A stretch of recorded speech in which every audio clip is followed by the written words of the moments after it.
Kalau ijazah asli itu diminta hakim, diminta pengadilan untuk ditunjukkan, saya siap untuk datang dan menunjukkan ijazah asli yang ada.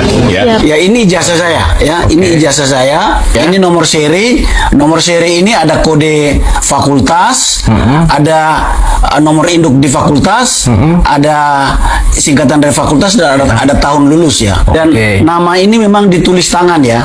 Jadi kalau ijazah asli yang keluar di tahun-tahun ini pasti namanya ditulis tangan. Nomor induk di fakultas juga ditulis tangan ya. Tapi hakim yang meminta, pengadilan yang meminta. Oke lah ke pengadilan, lalu orang bertanya akan ada rekayasa enggak? Ya pasti akan ada rekayasa. Kalau diminta hakim, saya tunjukkan. Ya mudah-mudahan ini bentuk kepercayaan Pak Jokowi terhadap lembaga peradilan. Masalahnya mafia peradilan lagi on fire. Kalau saya punya perkara, saya bisa titip ke Kapolres. Kalau di kabupaten, tolong dong hakimnya Pak itu penyidiknya, nanti pasalnya ini yang dituduhkan, nanti jaksanya timnya ini, hakimnya ini, selesai, itu mafia. Sekarang ini kan para hakim juga tengah dalam sorotan, banyak sekali hakim yang ditangkap karena menerima suap. Hakimnya yang ada ya nggak bakal bersikap independen. Ini saya kira dilema hukum kita itu. Ijazah boleh palsu, tapi korupsinya asli kan?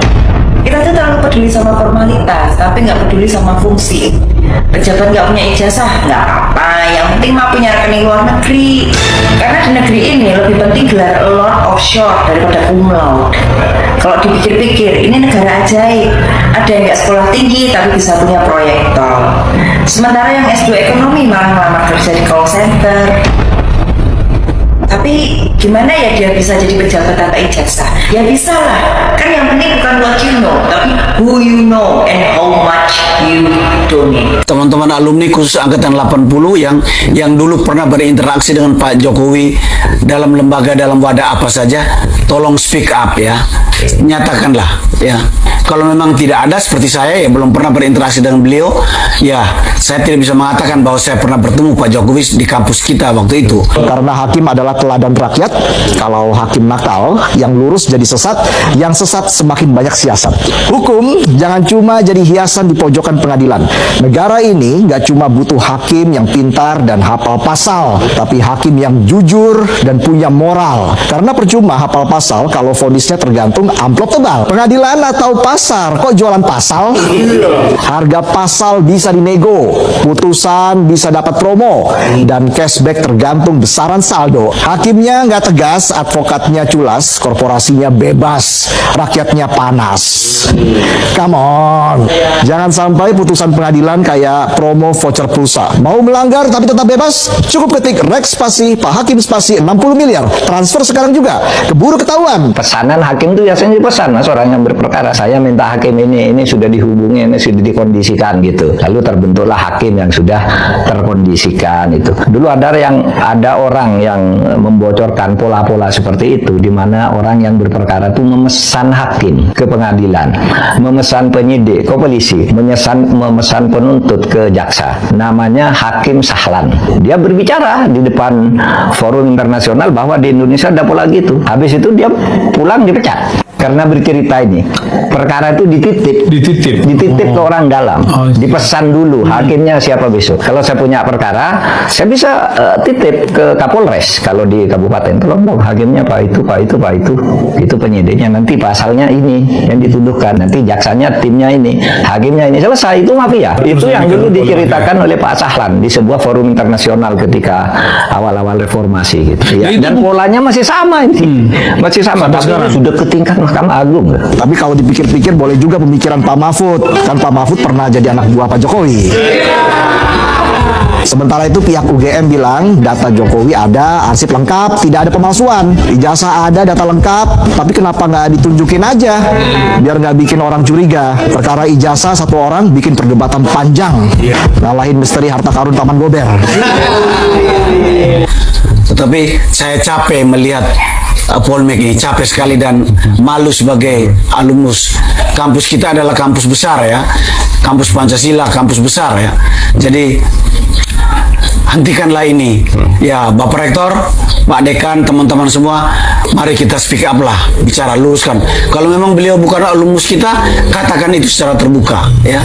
saya lihat ada statement dari mantan rektor Sofyan Effendi yang berbeda sekali dengan statement lain ya. Pak Sofyan Effendi mengatakan bahwa mungkin Pak Jokowi tidak punya ijazah. Ini harus diluruskan. Bagaimana dengan statement dari mantan dekan yang mengatakan seluruh dokumen Pak Jokowi lengkap ada di Gajah Mada ya, ada di kampus. Ini sangat memalukan kita semua. UGM tampil ke depan sebagai satu lembaga perguruan tinggi terkemuka di negeri ini, nunjukin fakta otentik mengenai bahwa Jokowi itu adalah alumni. Sebenarnya sudah ada beberapa langkah ya, yang menunjukkan bahwa UGM menunjukkan bahwa Jokowi adalah alumni ya. Mantan dekan pernah bersaksi ya. Saya pernah lihat di videonya ya. Bahkan Pak Ganjar Pranowo sebagai ketua alumni pernah memberikan kartu anggota Kagama kepada Pak Jokowi.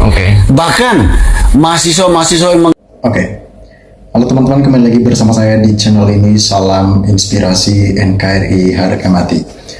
Pada kesempatan kali ini teman-teman, ketika kita melihat seorang Mahfud MD memberikan nilai-nilai kebangsaan dengan menilai situasi politik yang terjadi di negara kita, jasa palsu Jokowi secara terus-menerus dibicarakan, dan tentunya ini menjadi permasalahan yang begitu serius.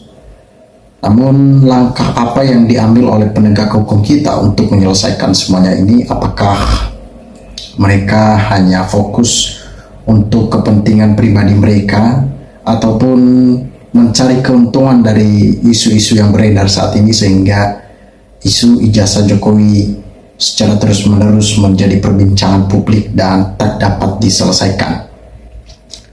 Masalah ini artinya ini sudah menjadi masalah nasional yang perlu penegak hukum dapat menyelesaikan secara cepat.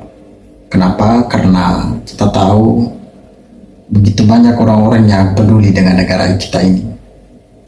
Pelan-pelan Mahfud MD ini adalah, beliau juga mantan hakim dari Mahkamah Konstitusi, artinya dia mengerti aturan-aturan bermain di negara kita. Juga Menteri Polhukam di masa kepemimpinan seorang Jokowi. Beliau cukup dekat dan cukup karib terhadap Jokowi. Mereka sudah bersama-sama memimpin dan membawa negara ini selama bertahun-tahun. Artinya apa yang dialami Jokowi, bahkan rahasia-rahasia dari Jokowi, Mahfud MD juga mengerti dan mengetahui hal itu. Sehingga masyarakat ketika Mahfud MD angkat bicara tentang kasus ijazah Jokowi, dia sebenarnya udah tahu jawabannya. Namun dia tidak selantang orang-orang di luar sana, karena bagi dia, mau Jokowi ijazahnya asli, Jokowi ijazahnya palsu, tidak ada dampaknya bagi Mahfud MD.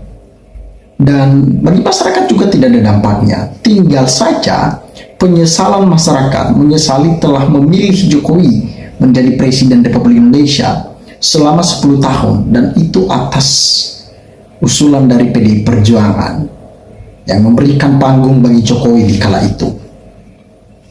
Artinya semuanya ini sudah terlambat bagi Mahfud MD. Mau menyesali, nasi sudah jadi bubur dan tak dapat lagi diperbaiki hal itu.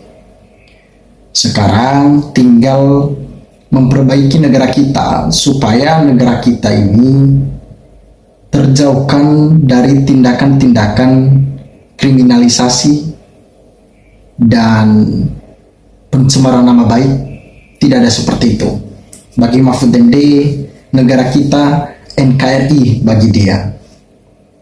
Artinya sesuatu hal aib dan masalah-masalah yang diperbuat Jokowi, rahasia besar, kartu asnya Jokowi ada di tangan Mahfud MD. Kenapa dia tahu? Karena mereka juga berkantor di kantor yang sama dalam satu kabinet. Artinya rahasia-rahasia itu dipegang juga oleh Mahfud MD dan dia tahu. Dan ini jadi sebuah permasalahan bagi Jokowi ketika Mahfud MD buka-bukaan akan hal ini. Buka ijazah Jokowi. Mahfud MD buka ijazah Jokowi dan pastinya ini jawaban dari apa yang viral saat ini. Ini jawaban dari yang ditunggu-tunggu oleh masyarakat Indonesia. Jokowi pasti keringat dingin dan ketar-ketir melihat hal seperti ini. Ketika penegak hukum ya tutup mulut, tutup mata, seakan-akan tak mengerti apa yang terjadi di negara kita, problem-problem, permasalahan, dinamika. Bagi Mahfud MD, dia sudah tahu bahwasanya sebelum ini viral, Jokowi udah tahu bahwasanya ada orang yang membongkar hal ini nantinya. Dan dia sudah menyiapkan semuanya itu, baik dari Mahkamah Konstitusi, dari Mahkamah Agung, Komisi Pemberantas Korupsi, dari pihak kepolisian. Dia sudah menata orang-orang yang di sana, supaya ini ketika muncul langsung berita ini, langsung dinonaktifkan berita tersebut dan dihilangkan, seakan-akan tidak ada progresif untuk memeriksa Jokowi dalam ijazahnya nantinya. Itulah permainan-permainan Jokowi yang sudah dibaca dan ada gambarannya di benaknya seorang Mahfud MD. Jadi masyarakat tinggal lapangkan dada. Jangan secara terus-menerus kita memihak kepada isu-isu yang menurut kita tidak terlalu menjadi prioritas untuk kita telusuri, tetapi apa yang kita inginkan, bagaimana mendukung Prabowo, mendukung pemerintahan saat ini supaya kokoh dan tidak dapat ditumbangkan oleh geng Solo, karena tujuan geng Solo ingin memecahkan pemerintahan Prabowo supaya Prabowo mundur. Dan saya yakin Prabowo akan tetap setia sampai 2029 hingga nantinya Prabowo mencari orang yang tepat dan masyarakat mencari presiden yang tepat di 2029 nantinya. Teman-teman, terima kasih. Salam NKRI harga mati.